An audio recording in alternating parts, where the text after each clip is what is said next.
essas pedras estão já 3.200 anos. Testemunha muda, podemos dizer, do que aconteceu aqui há 3.300 anos e ninguém mexeu. Aparentemente não tem nada, é só mato, né? Mas você vai ver que daqui a pouco a gente vai começar a ver diversas grutas que vão surgindo aqui, debaixo de onde eram as casas dos hebreus.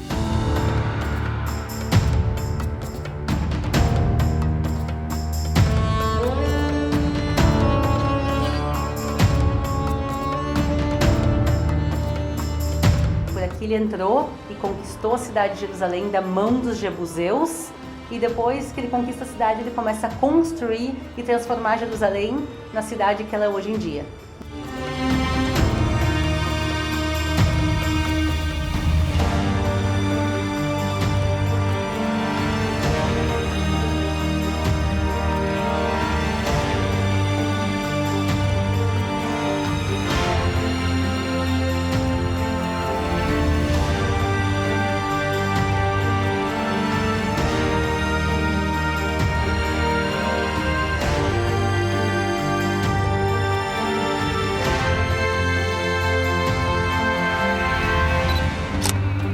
Olá, seja bem-vindo ao Fora de Série Podcast especial Israel, num episódio muito importante hoje sobre como foi o processo quando Davi deseja, sonha em construir um templo para Deus, por onde ele passou, o que ele fez depois desse desejo. Então, nós estamos aqui num local por onde ele teria passado quando ele decide comprar o terreno para a construção desse templo.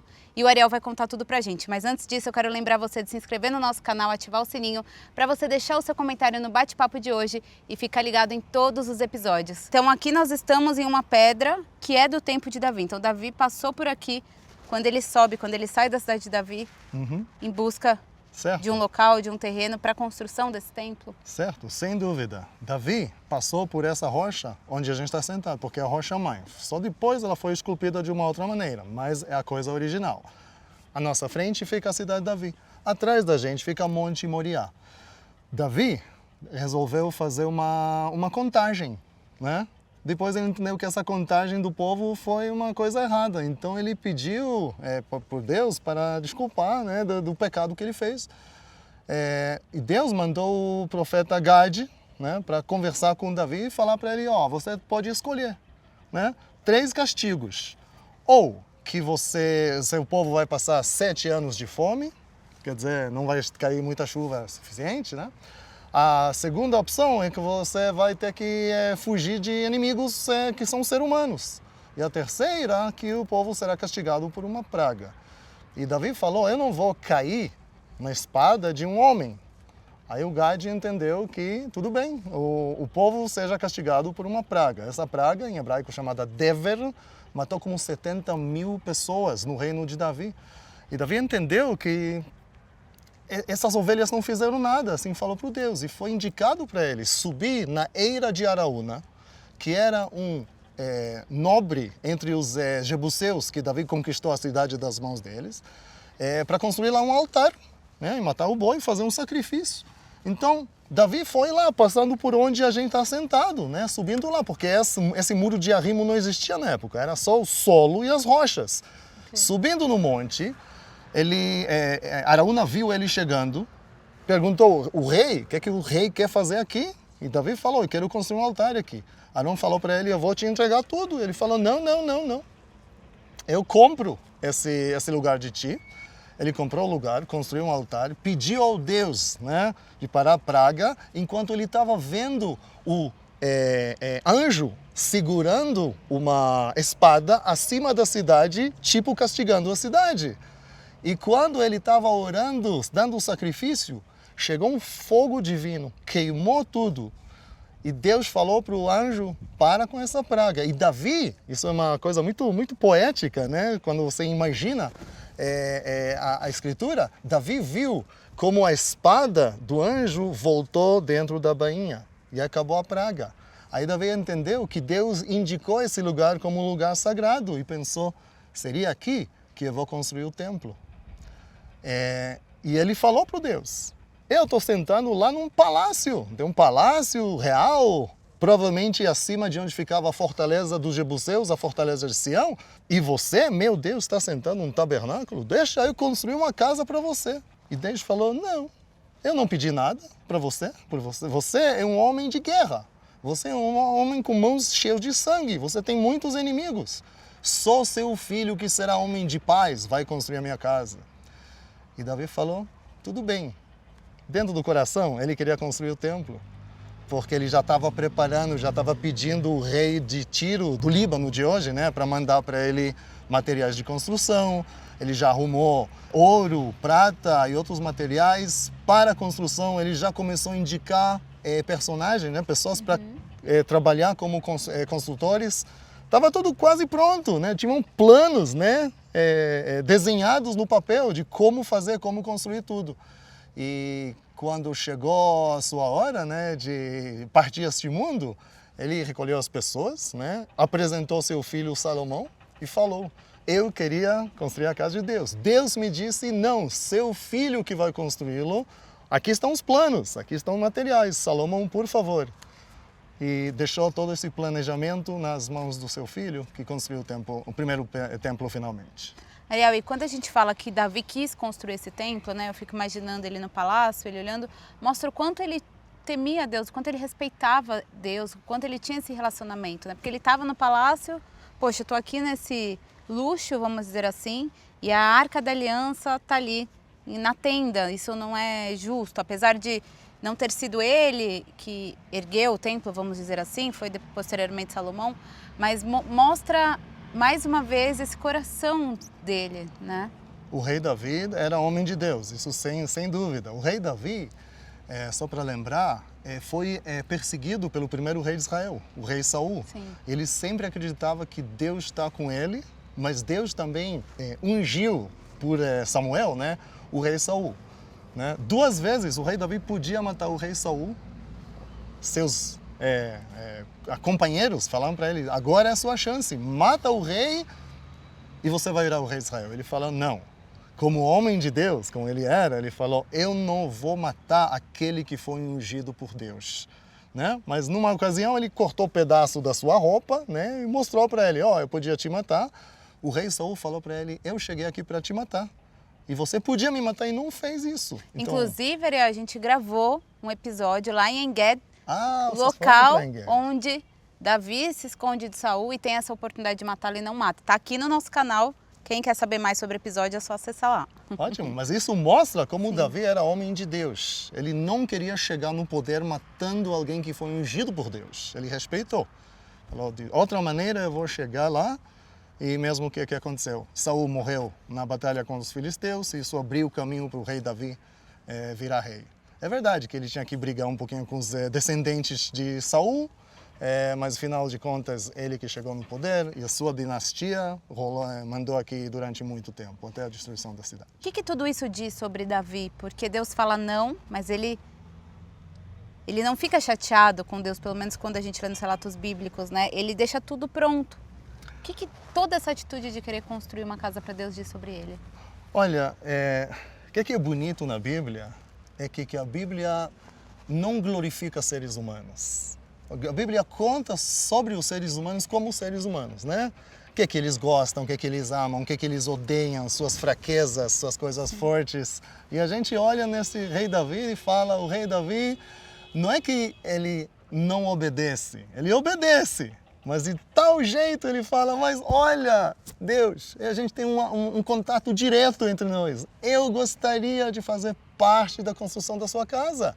Eu sei que você falou não, então eu não construo, mas eu faço a preparação. Isso mostra também a fé que ele tinha, né? Com certeza absoluta. A Bíblia fala de pessoas verdadeiras, eventos verdadeiros, lugares verdadeiros. A gente está sentado num lugar verdadeiro que fala de uma pessoa verdadeira com uma fé verdadeira que depois você vê na casa de Deus. E uma curiosidade, Ariel, você falou que essa pedra que nós estamos sentados é do tempo de Davi. Como que se descobriu isso? Essas evidências arqueológicas? Como que você sabe que é do tempo de Davi essa pedra? É porque essa pedra é rocha-mãe. né? Rocha-mãe estava aqui antes dos cananeus, antes dos jebuseus, antes de Davi, antes de Salomão e antes de Herodes, né? Olhando para cima, já dá para ver que a continuação já é cobrindo uma cobertura, né, da rocha-mãe, mas a gente está sentando na rocha que está esculpida de uma maneira de degraus, mas não é degrau que nem aqui atrás da gente, é original. Isso é o caminho para a cidade de Davi. Agora, outro nome dessa região das escavações é o Ofel, né? Ofel, em hebraico, tem a letra Aleph e a letra Ain. Ofel com Aleph significa lugar escuro. Mas Ofel com Ain, né, vem do raiz como a palavra Leha'apil, quer dizer, para subir. Isso foi Espiritualmente encontrado. falando, Tá. você sempre sobe a Jerusalém e em Jerusalém você sempre sobe a casa de Deus. Então a palavra Ofel indica Le'apil, subir espiritualmente e topograficamente falando, da cidade de Davi até a casa de Deus, o lugar mais alto, mais importante, né? Outra coisa, esse lugar também tem outro nome, o Miló. Provavelmente existia entre a cidade de Davi e o templo de Salomão um tipo riachozinho. E as pessoas tinham que descer, atravessar e subir. Riachozinho seco, né? E provavelmente Salomão mandou a Miló. Lemalé em hebraico significa para encher. Encheram esse obstáculo para poder ter um caminho mais fácil até a casa de Deus. E tem mais alguma evidência aqui de Davi, da época de Davi, que vale a gente contar?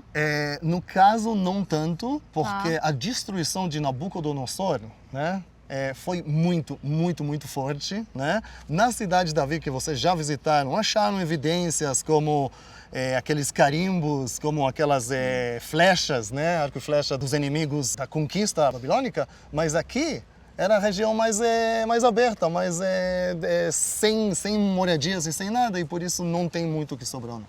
Como que é para você, como especialista, né, na história de Israel, poder estar aqui, né, no local onde Davi subiu, poder estar falando sobre isso? Quão impressionante é ver que os relatos bíblicos são comprovados a cada dia pela arqueologia? Quando você chega nesses lugares, é como você penetra entre os versículos da Bíblia, né? Você está aqui, você está lendo as histórias, você está olhando ao redor, Monte das Oliveiras, Cidade de Davi, Monte Moriá, você está dentro. Então, um grande privilégio, é uma emoção. Cada viagem que você está fazendo em Jerusalém ao redor está na Bíblia, é bíblico, é impressionante. Eu acredito que a arqueologia está cada dia mais indicando coisas que a gente não sabia antes e tem coisas que a gente nunca vai descobrir. Né? Deus nunca vai revelar tudo para a gente, porque o que não é revelado dá lugar para a fé. Deus sabe de tudo, a gente vai saber, talvez, quase tudo. Né? É verdade. E aí, então, Davi passa esse sonho para o seu filho, ele constrói esse templo ele é destruído, depois reconstruído de uma outra forma, e hoje nós estamos aqui, do que ficou disso tudo? A gente está observando ao redor, né? Partes da reconstrução do segundo templo. O segundo templo era o templo de Zerubabel. Falando de anos, o templo de Salomão foi destruído no ano 586 a.C. e aí o povo foi exilado. Em 535, os babilônios não são mais o poder na Mesopotâmia. Chegou a Ciro Grande ao poder e falou, quem quer voltar, foi exilado, quer voltar, pode voltar. Entre os judeus que voltaram da Babilônia, a gente encontra um certo Zerubabel. Ele sobe no monte do templo, vê a destruição do templo e manda reconstruí-lo. No ano 515 a.C., já temos de novo o templo em Jerusalém. Só que as pessoas mais sábias, mais idosas, que foram no exílio e voltaram, ainda viram o templo de Salomão, choravam quando viram o templo de Zerubabel, que falaram, não é muita coisa comparando com aquele do rei Salomão. Só que tinha um templo, pelo menos, para poder fazer o sacrifício e tudo. Tudo isso vai entre o ano 515 até o ano 37, tudo antes de Cristo. Quando chega no poder, aquele rei que todo mundo gosta de detestar, né, o rei Herodes, que é um megalomaníaco, que vive na época romana, e ele fala, não, na minha época o templo tem que ser igual àquele do rei Salomão. Então ele manda, né, reformar o segundo templo de Zerubabel, e muita coisa que a gente está vendo ao redor é que ele mandou construir e fazer. Tá bom? E como que foi destruído esse templo? Aquele templo foi destruído no ano 70 depois de Cristo, né? Pelos romanos, pelo general Tito, o filho do Vespasiano, né, o imperador, que veio até Jerusalém. Dizem que ele gostou tanto do edifício do templo, era tão impressionante, que mandou não destruí-lo. Um dos soldados não ouviu, não queria ouvir, pegou uma tocha, jogou dentro, pegou umas partes, né, que começaram a se queimar, e aí o templo foi destruído finalmente. Os arietes empurraram as pedras, assim que não sobrou pedra sobre pedra, como Jesus profetizou 40 anos antes, né, mais ou menos. E assim foi destruído o segundo templo. Muitas partes que dá para ver em Jerusalém hoje, inclusive as pedras enormes, até o Muro das Lamentações, que hoje, no dia do Tisha B'Av, as pessoas estão lamentando a destruição dos ambos templos, são construções da época de Herodes. Entendi. Muito obrigada. Foi muito especial.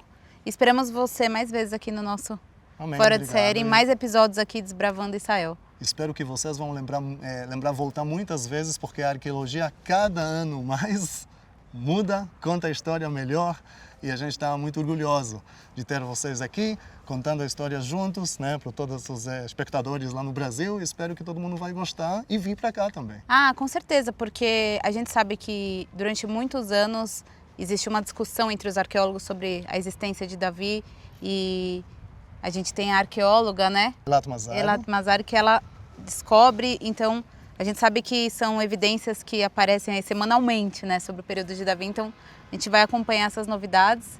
Muito obrigada, Obrigado viu? a você. E obrigada a você também por ter ficado com a gente até aqui. Fica ligado no nosso canal, porque toda semana tem muita novidade para vocês. Então a gente espera vocês no próximo episódio. Não deixa de se inscrever. Se você conhece alguém que se interessa pela história de Davi, mande esse vídeo para ela e nós nos vemos no próximo episódio. Tchau, tchau!